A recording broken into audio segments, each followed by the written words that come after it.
शाम हो गई है, कार्तिक नायरा अभी तक अपने कमरे से बाहर नहीं आए, खाना भी नहीं खाया। कोई जाकर उन्हें बुला सकता है? Hello mister Govinda. Hello ma'am. Advocate Raman, आप यहाँ कैसे? कार्तिक साहब ने बुलाया था, उन्होंने कुछ डॉक्यूमेंट्स बनवाए हैं। ओह गॉड, कहीं वो दोनों घर छोड़ के तो नहीं जा? सुरेखा,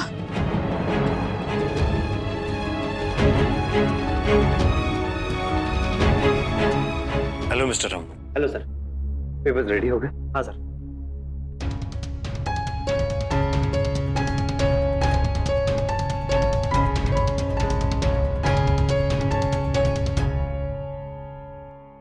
इस पर आप दोनों के सिग्नेचर्स लगेंगे।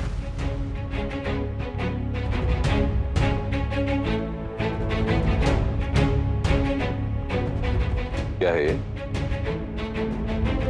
म्यूचुअल एग्रीमेंट है हमारे बेबी की सेफ्टी के लिए।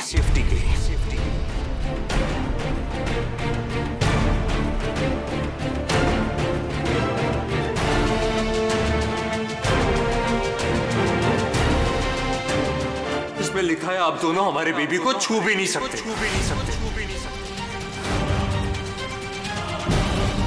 ना गोद में उठा सकते हैं, ना खाना खिला सकते हैं, ना झूला झुला सकते हैं, कुछ भी नहीं।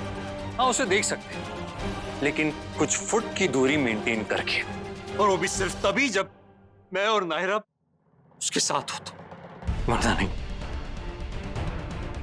जब हमारा बेबी थोड़ा बड़ा हो जाएगा और चीजें समझने लगेगा, आप लोग उससे बात नहीं कर सकते अकेले में, ना फोन पे ना किसी और तरह से, ताकि आप दोनों की सोच उस पर कोई गलत असर ना डाले।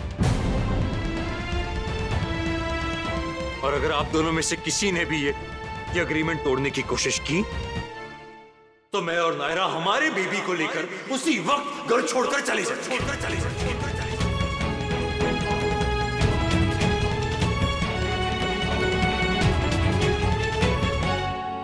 तुमने ये सब सोच लिया, इन पेपर्स पे लिखवा लिया, और अब हमसे साइन भी करवाओगे? ये सब क्या हो रहा है? कोई हमें समझाएगा मेहरबानी करके? समझने के लिए अब बचा क्या है दादी? जो हरकत आपने इस बार की है ना, उसके बाद तो डर लगने लगा है। डर लगने लगा अपने बेबी और नायरा के लिए। कहीं आप कुछ और प्लान ना कर ले उसके लिए। इसलिए ये मैं कोई रिश्ते लेना चाहता। ये अग्रीमेंट है उसलिए बस। अगर आप चाहती है कि मैं नायरा को लेकर इसी वक्त घर छोड़कर ना जाऊं तो sign this please.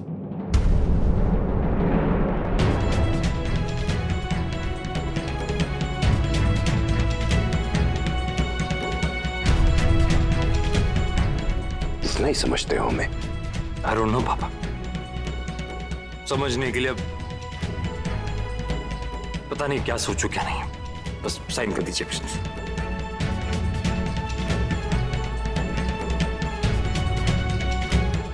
Manish,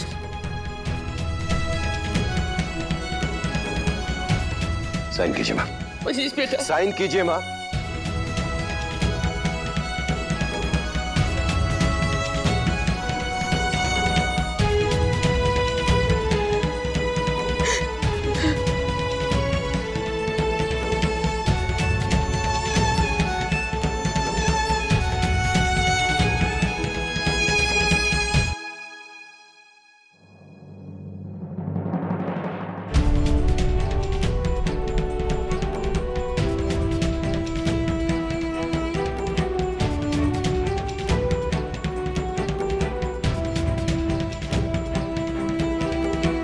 ji,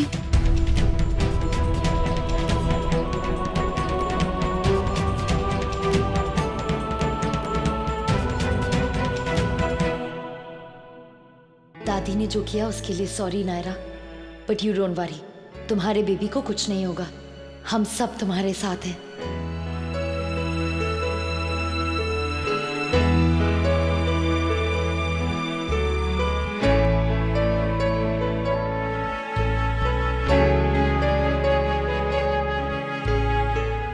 madam, मैं क्या बोल रहा था, इसके गले का ये सब, ये अभी आप ये रहने दीजिए, बाकी कोई काम है तो वो खत्म कर लीजिए। जब वैशाली मैडम आएंगी तो हम लोग आपको डिजाइन फाइनल करके बता देंगे, ठीक है? Okay madam. हाँ, अभी ये रहने दीजिए।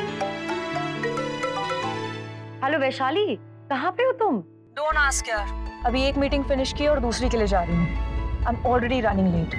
Listen, I am in rush but you don't worry. मैंने आदित्य से रिक्वेस्ट की है, ही विल बी देयर। हाँ, तुम अपने डिजाइन उससे डिस्कस कर लो और आगे का काम शुरू करवा दो। वैशाली, मैं तुम्हें डिजाइन्स मेल कर दूंगी, तुम उन्हें देख लेना और किसी को भेजने की जरूरत नहीं है। जब तुम फ्री होगी तब मिलते हैं, ठीक है? ओके।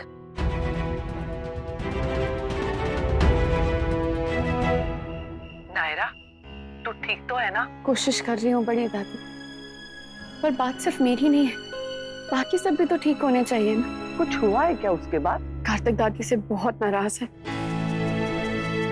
आपकी चुप्पी मैं समझती हूँ बड़ी दादी, पर कार्तिक जो कर रहा है ये कोई तरीका नहीं है किसी को उसकी गलती का एहसास दिलाने का। ये उससे रिश्ता ही खत्म कर दो। आपको गुस्सा आया, आपको बुरा लगा और आप ले आए पेपर और पेन। या तो शर्तें मानो या रिश्ता खत्म। और क्या कहने से रिश्ते खत्म होते हैं? मैंने भी तो कोशिश की थी ना अपना रिश्ता खत्म करने की, लेना चाहा था ना डिवोर्स, और क्या हुआ? तो बेटा तू समझा उसे। मैं क्या समझाऊं बड़ी दादी, सिचुएशन ही इतनी अजीब है। अगर मैं उसे कुछ कहूंगी ना तो उसे तो यही लगेगा ना कि वो मेरे लिए लड़ रहा है और मैं उसी को। नहीं नायरा, वो तेरे लिए नहीं, वो सही गलत के लिए लड़ रहा है। पर फिर भी बड़ी दादी ये तरीका सही नहीं है। बड़ी किस्मत वाले तेरे ससुराल वाले बेटा, जो तेरे जैसी बहू मिली है उन्हें। तेरी मम्मा भी बिल्कुल ऐसी ही थी। देख बेटा, जो भी तुझे ठीक लगे अपने और अपने बच्चे के बारे में, दूसरा कोई इसमें कुछ कह ही नहीं सकता। समझ गई? जी बड़ी दादी।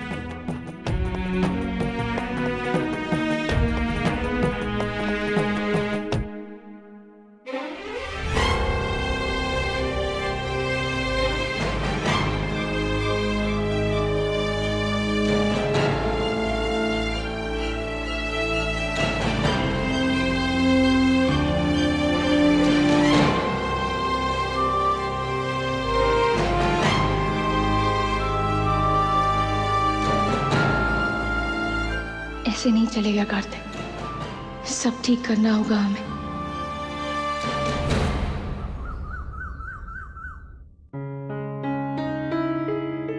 भाई सब चाय।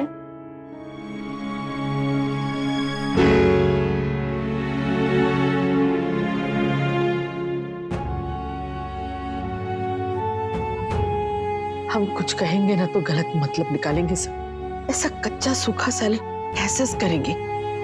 कहो कि उसमें कुछ डाल दिया करे, या तो ऑलिव ऑयल, घी या फिर कोई सीजनिंग।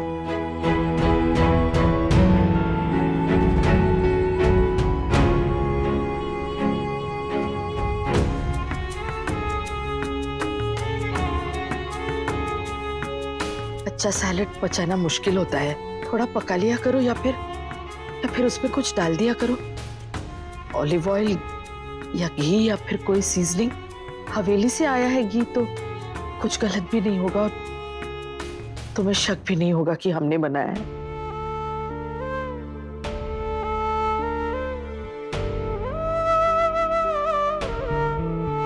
सुरेखा, ये लो इन्हें जाके फेंक दो कहीं कचरे में, लेकिन किसी को इन्हें खाने मत देना। हमने अपने हाथों से बनाया ना, किसी ने खा लिया तो कुछ बुरा ना हो जाए।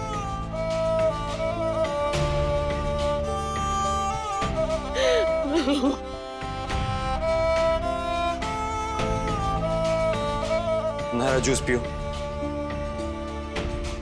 नायरा बेचारी कितनी परेशान होगी, वहां कितना टेंशन होगा उसे। जब मैंने बात की तब तक तो परेशानी थी। कार्तिक भी तो परेशान होगा, कितना टेंशन होगा उसे। पता नहीं क्या चल रहा है उधर। दादी और पापा ने जो किया वो बिल्कुल ठीक नहीं किया। इन चीजों के लिए सख्त सजा होनी चाहिए।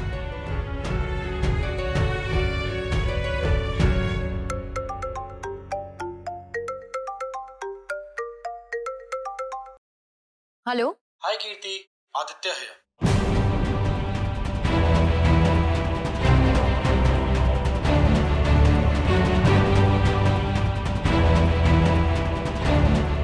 अभी मैं बिजी हूँ, जब फ्री हो जाऊंगी तो वैशाली को कॉल कर लूंगी और जो काम है वो कर दूंगी। Okay, thank you.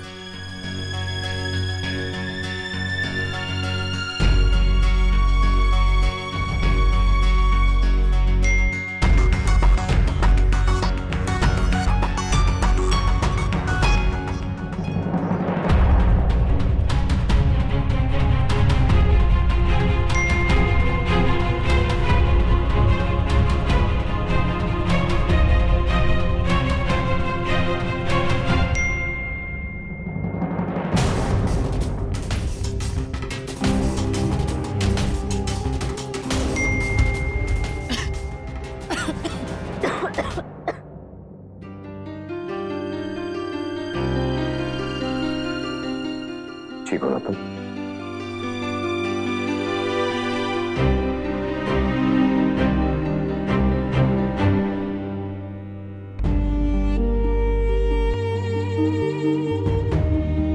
मेरी जिस बात की वजह से भी तुम हर्ट हुई हो, उसके लिए हो सके तो मुझे माफ कर दे।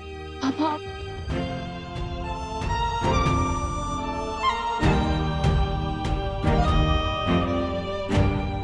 क्या हो नायरा, तुम ठीक हो ना? मैं तो ठीक होती, पर कार्तिक ने अब प्लीज समझाइए ना उसको।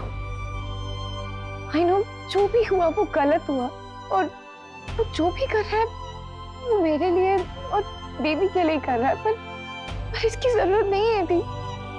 दम घुट रहा है मेरा ऐसे माहौल में।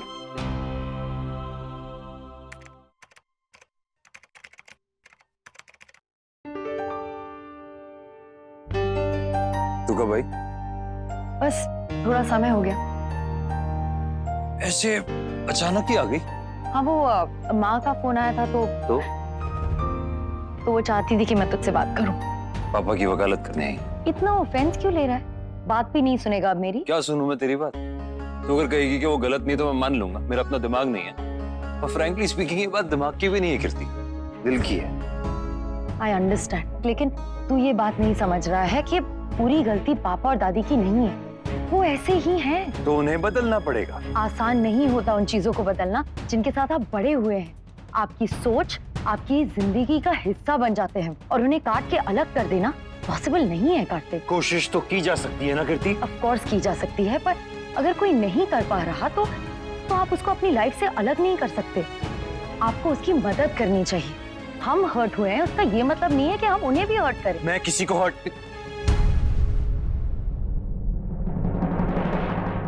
एटलीस्ट मेरे इंटेंशन वो नहीं थे। अगर इंटेंशन की बात की जाए तो उनके भी इंटेंशन वैसे नहीं थे। वो तो अपनी समझ के हिसाब से तुम्हारी खुशी के लिए, तुम्हारे भले के लिए सोच रहे थे, और उस चक्कर में इतनी बड़ी बेवकूफी कर बैठे। पर तू तो ऐसी गलती मत करना। तो बताना क्या करूं? उनकी सोच को बदल, और अपने गुस्से से नहीं, अपने कन्विक्शन से, अपने लॉजिक से। जिनके लॉजिक इतने छोटे हो ना कीर्ति, ये लड़का होगा तो वंश को आगे बढ़ाएगा, मोक्ष प्राप्ति करवाएगा, उन्हें कोई क्या समझा सकता है? और क्या समझेंगे वो लोग? अच्छा कार्तिक, एक बात बता, तू मंडे को मंडे और सैटरडे को सैटरडे क्यों कहता है? बोल ना कार्तिक। नहीं पता मुझे, बचपन से यही सिखाया, यही आता है मुझे। एग्जैक्टली, उन्हें भी बचपन से यही सिखाया है जो वो कह रहे हैं। तो फिर तू सही और वो गलत क्यों? देख कार्तिक, तेरी कुंडली में सिर्फ एक बच्चा लिखा है, तो फिर अगर दादी ने ये सोच भी लिया कि अगर लड़का होगा तो अच्छा होगा, तो मुझे नहीं लगता ये कोई बहुत बड़ा जुर्म है। हाँ, वो टेस्ट वाली बात के मैं बिल्कुल खिलाफ हूँ, लेकिन उसमें भी पापा का दोष नहीं था। वो तो जानते भी नहीं थे वैन के बारे में, इसलिए उनके साथ वो करना जो तूने किया वो गलत होगा। मुझे जो ठीक लगा मैंने किया कीर्ति। ठीक तो तब होता कार्तिक अगर तू उन्हें समझाता, उनकी सोच बदलने की कोशिश करता।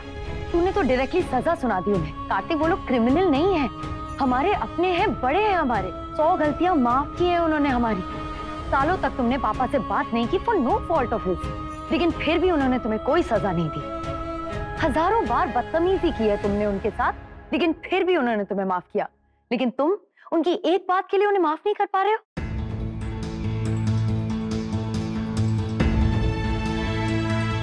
जो लोग आपसे प्यार करते हैं उनके साथ ऐसा करना गलत होगा कार्तिक।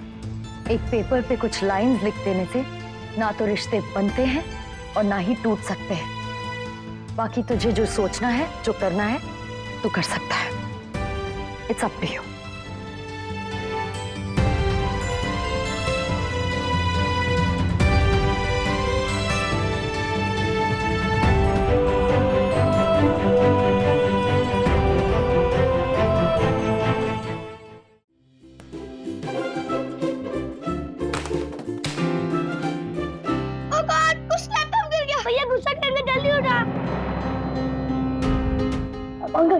हाँ,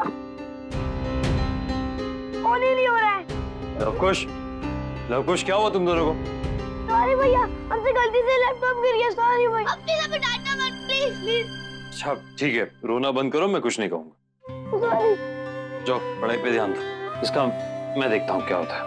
जाओ।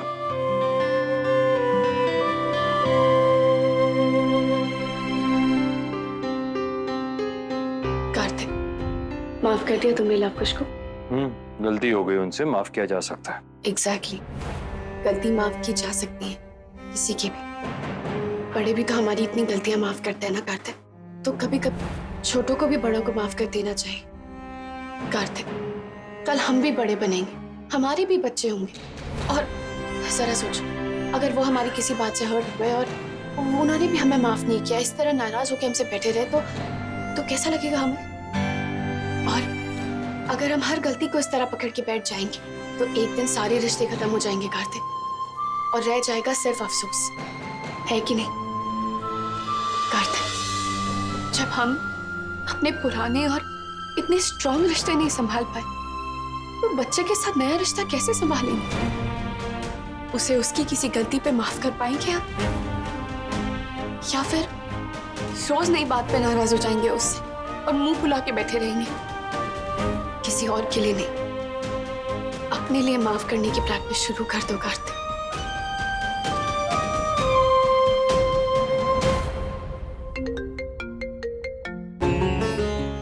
प्रणाम बाबा जी। खुश रहिए। आप आई नहीं सुहासिनी जी, ना आपने बताया कि बहू के गर्भ में लड़का है या लड़की। जी वो पोते के लिए जो पूजा करवानी थी आपको, उसका क्या हुआ? वो पूजा तो करनी थी, पर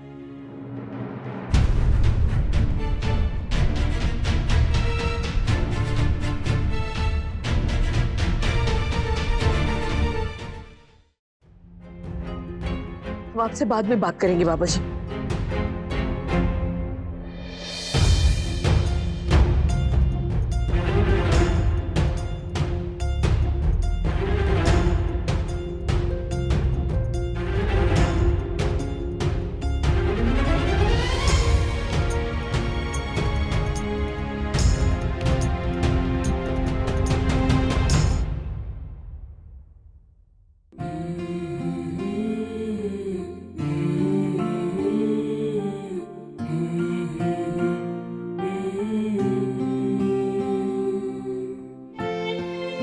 मैंने डॉक्टर से बात की दादी, कुछ चीजें आपकी बनाई हुई खाऊंगी, कुछ कार्तिक वाली, और कुछ जो मेरा मन करे। दादी, डॉक्टर ने लड्डू के लिए अलाउ कर दिया, तो हो सके तो और बना दीजिएगा, और घी के लिए भी, लेकिन सिर्फ लिमिट में। तो या तो मंगा लीजिए या बना दीजिए, जैसा आपको ठीक लगे। दादी, दादी प्लीज रोइए मत। मैं आपकी बात समझ सकती हूँ, आपने वही किया जो बचपन से लेकर आपने सुना देखा, जो कि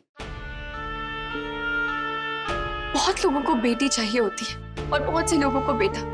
कई बार कपल्स में आपस में इस चीज को लेकर लड़ाई भी हो जाती है, और जितना और जैसे वो सही है उतना और वैसे आप भी बिल्कुल सही हैं, लेकिन सिर्फ तब तक जब तक आपकी सोच अपने आप तक है, किसी पे थोपी ना जाए, स्पेशली होने वाली माँ पे। वंश और मोक्ष से जोड़कर उसे मजबूरी ना बना दिया जाए। आज के बाद लड्डू मेरे और मेरे बच्चे की सेहत के लिए बनाइएगा, बेटी को बेटा बनाने के लिए नहीं।